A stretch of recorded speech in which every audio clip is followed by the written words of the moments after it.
આંચકો જામનગર મોટી ખાવડી વચ્ચેના જીવાપર ગામે કેન્દ્ર બિંદુ તો સાંજે 7:14 આ આંચકો અનુભવાયો છે 4.3 ની તીવ્રતાનો આંચકો છે સિસ્મોલોજી ડિપાર્ટમેન્ટ સાથે અમે વાતચીત કરી અને તેમનું કહેવું છે આવા નાના મોટા આંચકા હજુ પણ આવશે જો કે હવે જે આંચકા આવશે આફ્ટર શોક્સ જે હશે તે 4.3 ની તીવ્રતાથી ઓછા હશે માટે લોકોએ ડરવાની જરૂર નથી લોકો સતત કંટ્રોલ રૂમમાં ફોન કરી રહ્યા છે લોકો જાણકારી આપી રહ્યા છે લોકો ડરતા પણ હોય છે જ્યારે આ પ્રકારના આંચકા આવતા હોય છે ત્યારે જો કે અત્યાર સુધી કોઈ નુકસાનના સમાચાર હજુ સુધી નથી આવ્યા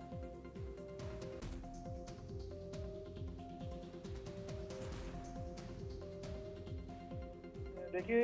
ये जो इवेंट है ये 7:13 पे है और इसका जो मैग्नीट्यूड है वो 4.3 है और इसका जो एपिसेंटर है वो जामनगर और मोटी खावड़ी के बीच में है जी और इसकी डेप्थ 15 किलोमीटर के आसपास है जी तो कोई ज्यादा नुकसान इससे कुछ हुआ है आपके पास इस तरह की कोई जानकारी मिली है पहुंची है देखिए 4.3 मैग्नीट्यूड से कोई नुकसान होने की संभावना नहीं रहती है क्योंकि 4.3 मैग्नीट्यूड ऐसा है कि वो सिर्फ स्ट्रांगली फेल्ट होगा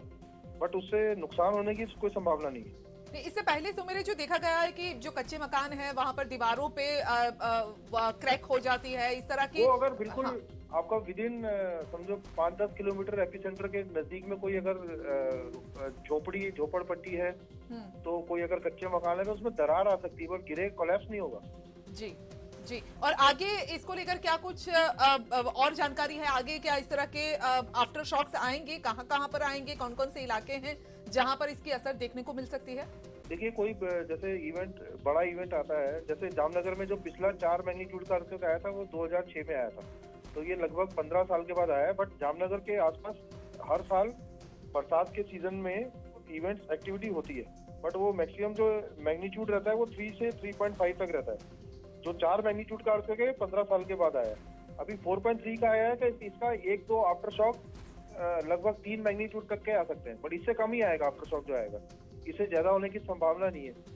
जी तो इसे क्या नॉर्मल माना जाए ये जो अर्थक्वेक है इसे नॉर्मल माना जाए ये जामनगर के आसपास हमने पिछले 15 साल में काफी रिसर्च किया और इससे पता लगा है कि जो भी ये जो साइक्लिसिटी है ये लगभग मानसून इंड्यूस साइक्लिसिटी है ये मानसून के सीजन में अब जैसे अगस्त सितंबर अक्टूबर नवंबर तक ये 3-4 महीने एक्टिविटी रहती है और उसके बाद अपने आप ये सबसाइड हो जाती है और same type of activity Saurashtra में तलाला रीजन है वहाँ पर भी सेम टाइप ऑफ एक्टिविटी रहती है ये मानसून के सीजन में ही होती है जी जी तो इसके आगे कौन कौन से इलाके हैं जहां पर ये कुछ जानने को मिला है कि ये दूसरे ऐसे कोई इलाके जहां पर इसकी असर देखने को मिले आगे आने वाले दिनों में देखने को नहीं मिलेगा बट ये एक्टिविटी जो है जामनगर के आसपास ही लालपुर जामनगर इसके आसपास ही रहती है ये रेनफॉल सिर्फ सौराष्ट्र में 2 ऐसे स्थल हैं जहाँ पर इस टाइप की एक्टिविटी रहती है जामनगर के आसपास और जामनगर की बात करूँ तो पिछले अगर 2021 में सिर्फ 4 अर्थक्वेक किया है और ये एक रीजन है जूनागढ़ में तलाला जो तलाला गिर फॉरेस्ट है वहाँ पर भी इस टाइप की एक्टिविटी रहती है वहाँ पर भी छोटे छोटे भूकंप ये बरसात के बाद बहुत आते हैं जी लेकिन लोगों में आपको तो पता ही है क्योंकि लोगों में एक डर सा माहौल हो जाता है क्योंकि कच्छ में लोगों ने जिस तरह का भूकंप देखा है उसके बाद जो भी आते हैं तो लोगों के लिए क्या कुछ मैसेज है आपकी ओर से ऐसा है कि कच्छ का जो टेक्टोनिक्स है वो अलग है सौराष्ट्र का अलग है कच्छ में बड़े भूकंप आ सकते हैं क्योंकि वहाँ बड़े भूकंप आने के लिए फॉल्ट लाइन बहुत लंबी चाहिए जी और सौराष्ट्र में कोई भी फॉल्ट लाइन 10 किलोमीटर से लंबी नहीं है तो इसलिए यहाँ पर बड़े भूकंप के आने की संभावना बहुत ही कम है जो मैक्सिमम यहाँ पर रिकॉर्ड किया गया पिछले 20 साल में अगर हम बात करें सौराष्ट्र में तो 5 मैग्नीट्यूड का आया था और तलाला में आया था और यहाँ पर जो अभी जामनगर में हम रिकॉर्ड किया है